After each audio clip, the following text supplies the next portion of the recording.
आज सुरू असलेल्या महानगरपालिकेच्या निवडणुकीमध्ये मार्कर पेनची शाई ही पुसले जात आहे, अशा प्रकारे मोठ्या प्रमाणात एक संभ्रम पसरवला जात आहे।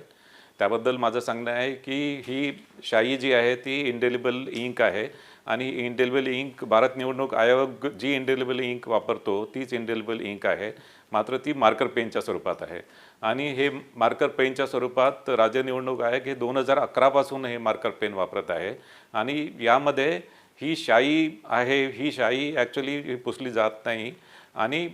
विशेष करून ही शाई एकदा लावल्यानंतर त्याच्यामध्ये एक साधारणतः 12 ते 15 सेकंडमध्ये ती ड्राय होते आणि तितक्या कालावधीमध्ये मतदार हा मतदान केंद्रामध्येच असतो आणि या शाईविषयी कुठल्याही प्रकारची शंका उत्पन्न करणे किंवा कुठल्या प्रकारचे व्हिडिओ हे बाहेर प्रसारित केले जात आहे आणि एक मतदारांमध्ये संभ्रम पसरवला जात आहे। याशिवाय मला सांगायचं आहे की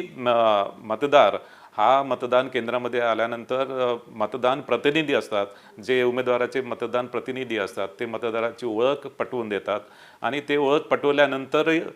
त्या मतदाराला मतदान करण्याचा हक्क असतो। त्यांना त्या मतदाराबद्दल काही ऑब्जेक्शन असेल तर ते ऑब्जेक्शन ते प्रिसाइडिंग ऑफिसरकडे नोंदवू शकतात आणि त्या अनुषंगाने त्या मतदाराची चौकशी